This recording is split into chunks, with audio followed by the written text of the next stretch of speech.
Okay.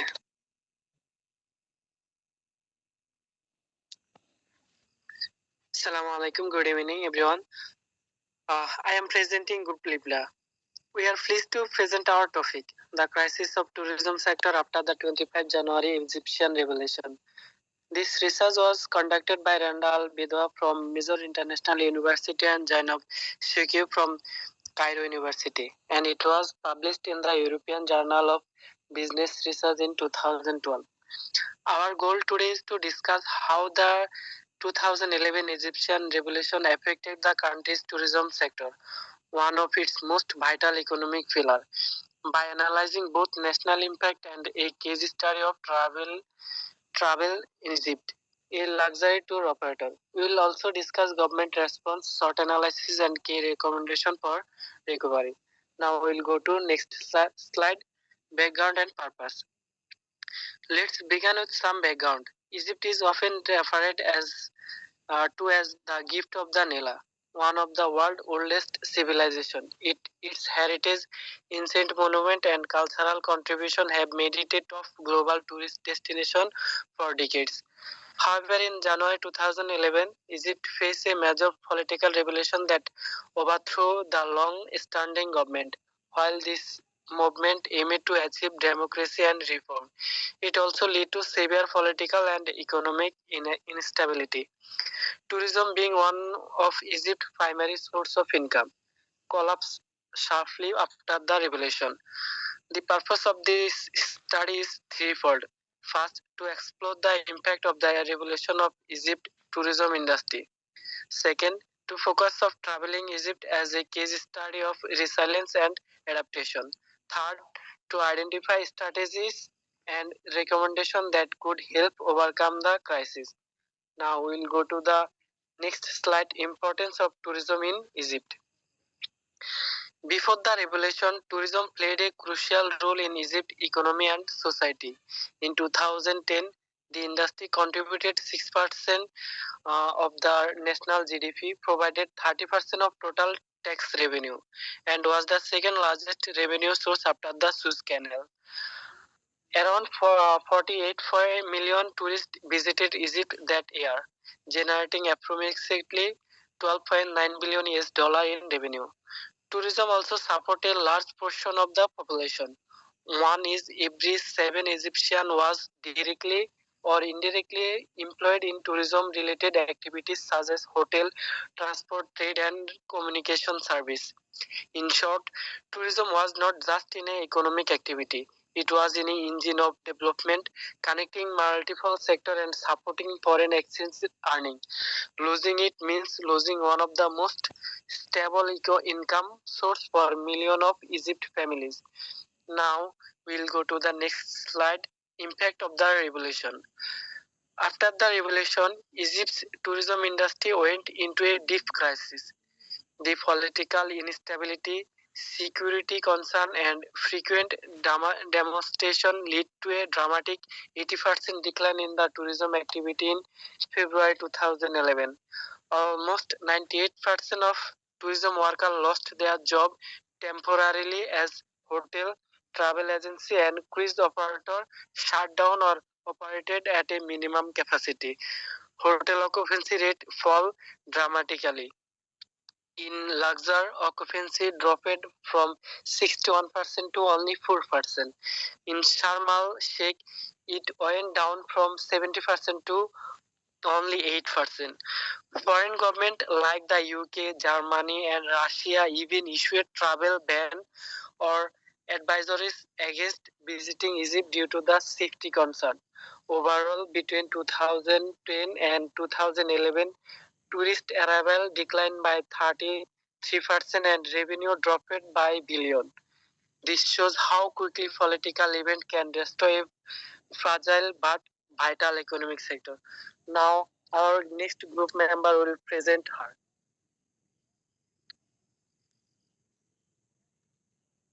Okay, now I am tell about SWOT analysis and government response and traveling Egypt before the revolution and traveling Egypt after the revolution. Okay, short analysis.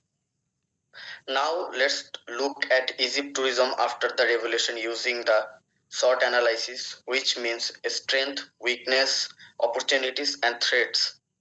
Now we're talking about strength. Egypt is still a hard, amazing historical site like the pyramids, the Nile River, and the Temple of Aswan. The country also has a warm climate all year round and offers affordable travel cost, which help attract visitors even during off season. Now we talking about weakness. However, there were still security issues, poor infrastructure, and bad international image caused by the tourism and unrest. Opportunities. Egypt can grow a new areas of tourism such as ecotourism, health tourism, and adventure tourism. It can also use a digital marketing and social media to rebuild its image and reach a global audience. Threats. The main threats are political instability, frequent policy change, and low foreign investment.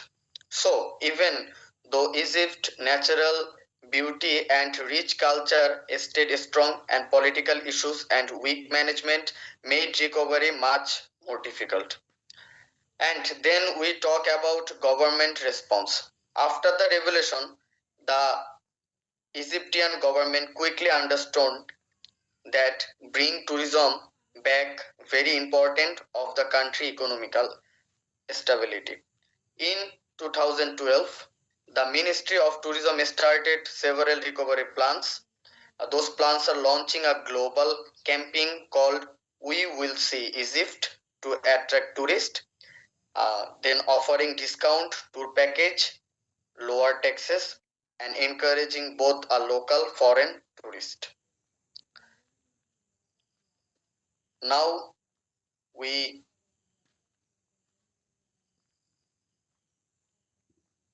now we talk about travel line Egypt before revolution.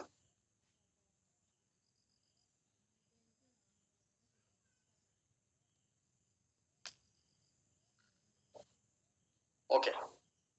Now let's look the traveling Egypt, a luxurious tour company that shows how private business handle the crisis. Travel Line started in 2003, mainly offering Nile River for high-end tourism and the UK and Europe. It owned for cruise ship Hermes, Sunray, Darakum, and Meets. The company was known for its excellent service, charging around $313 per night, while other company charges only about $60. After the revolution, traveling earned before 10 to 15 million Egyptian pound per year and had a great reputation for the quality. Now, now we're talking about travel line Egypt after the revolutions. After 2011, travel profits fell 15 to 75%, but interest cutting jobs, the company kept all 650 employees to adjust travel line. Patterned with Movenpick hotels to manage crisis more efficiently, continue staff training in languages, IT, and hospitality even during low income. Join an international tourism fair like ITB, ITBA, WTM, and ITLM to reconnect with global market. Expanded services to included both hotels and local tour packages. Travel line story shows that realize innovation and commitment to the employee can help a company survive even in a national crisis. Now, my next team member describe next slide. I'm Dujjanath from Good Libra, and now my part is key recommendation and conclusion. So, based on the finding, the study offered several strategic recommendations for the revival of Egypt tourism sector. Number one, encourage foreign investment by providing tax breaks and easing regulation. Number two, launch international promotional campaign focusing on Egypt's safety and hospitality. Number three, separate policies from tourism management to ensure stability in long-term planning. Number four, simplify bureaucratic process to attract investor faster. Number five, target Gulf Arab markets as they are geographically close and culturally connected. Number six, improve transport and infrastructure in emerging tourist zones like the Nile Delta and North Coast. Number seven, foster line ministerial coordination, especially among the tourism, transport, foreign affairs, and interior ministries. Implementing these measures could not only restore tourism but make it more resilient against future crises. Now, next slide, conclusion. To conclude, the 2011 Egyptian revolution severely disputed the country's economy and the tourism suffered the hardest blow. Millions lost their jobs, revenue fell drastically, and Egypt's image as a safe tourist destination was damaged. However, both the government and private companies like Travel and Egypt demonstrated determination and resilience through proactive strategies, partnership, and innovation. This recovery process took time, but it set an example for how crisis management and adaptive planning can rebuild even the most fragile industries. With sustained efforts, Egypt has the potential to not only recover but become a global model of post-crisis tourism recovery. Thank you. That was my part.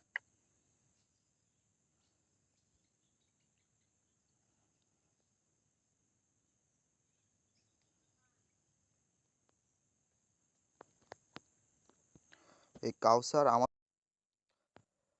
Assalamu alaikum everyone. My name is Dalar Hussein Rimon.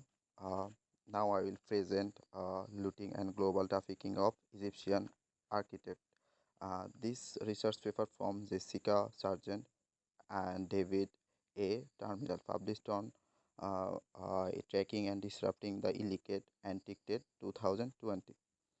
And okay, next slide please. Okay. Looting and global trafficking of Egyptian architect based on research report. This title. This topic explore how Egyptian antique treasure from tomb, temple, and pyramid and being looted, smuggled, and sold illegally across the world. We will discuss the key actor, the global trafficking process, and the global market that sustain the unethical trade. Finally, we will look at possible solution to protect Egyptian cultural heritage, which is also deeply connected to its tourism industry. Next slide, please. Next one is research focus. This research paper had three main objectives: mapping trafficking nodes, understanding how architects move from looters, middlemen to dealer, and second one is identify the route from excavation site in Egyptian to international market in Europe, the USA, and Asia. And third one is recommending strategies to disrupt and prevent the illegal trades. In simple terms, we study tried to answer who is involved, how to architects move, and what we can done to stop them. And next slide, please. Okay, next one is actor involved and their motives. The first group is local looters, usually poor villager or farmer who live near ancient site. They see architects as a way to make quick money because of poverty and unemployment. The second group includes site insider guards, worker, or constructor who have access to restricted area. Sometimes they secretly collaborate with a smuggler.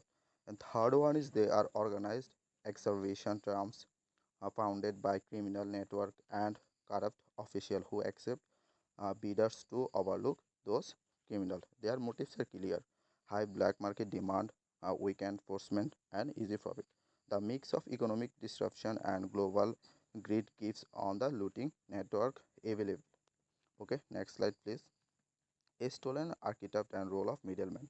The architect taken vary in size and type. A smaller items such as amulet, braids, a poetry, and fingerings. Large objective like a statue, farm gate, and oil refiner.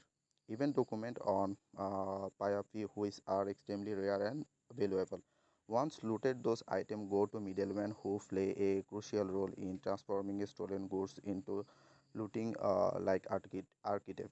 And middlemen often collect and aggregated finds from multiple looters, restore and clean those architects foreign document or create fake ownership historical make this item appear legal, and finally connected local supplier to international dealer to collector. This is where the architect officially enter this global trafficking system. Okay, this is my side. Now I will welcome my next partner Abdullah Al Saud to continue this presentation. Partner Abdullah Al Saud to present his side. Hello everyone, I am Abdullah Saud. Thank you, Rimon. Now I will continue from laundering and transportation. Once the artifacts are ready to be sold, they are laundered, which means their true history is hidden. People make fake papers that say the artifact was found long ago or belonged to a European collector. They even make false export permits and use old photos to prove the artifact is legal. For transportation, artifacts are hidden inside normal shipments like furniture or boxes. Sometimes they go through other countries first, so it's harder to trace. In rare cases, smugglers even use diplomatic bags or corrupt transport workers to move them safely out of Egypt. Next slide, please.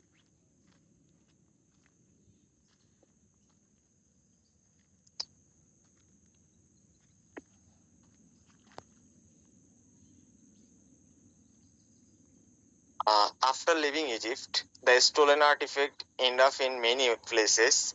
First, private collector, rich people who buy them for personal use. Second, galleries and auction houses where artifacts are sold to the higher bidder. Third, museums. Some buy artifacts without checking where they come from. Last, not the least, online markets and social media. Now many artifacts are even sold on the internet. So something stolen from Egypt can later appear in a museum in London or New York with a fake story of where it come from. Next slide, please.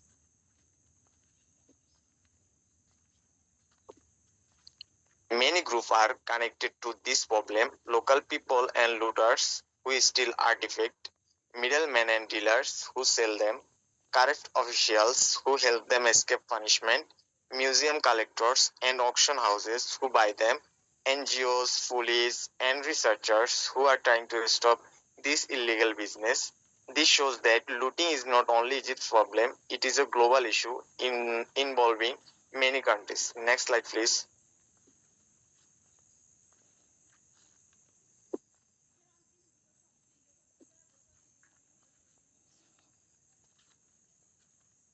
To finish, let's talk about how we can protect Egypt heritage.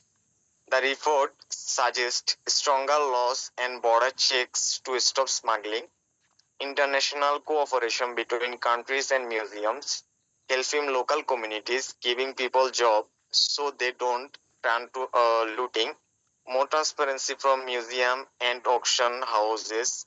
They should show where artifacts come from. Thank you everyone for listening. We hope our presentation helps you understand how serious the problem of looting and trafficking is. and why protecting Egypt's heritage is important for all of us. Thank you.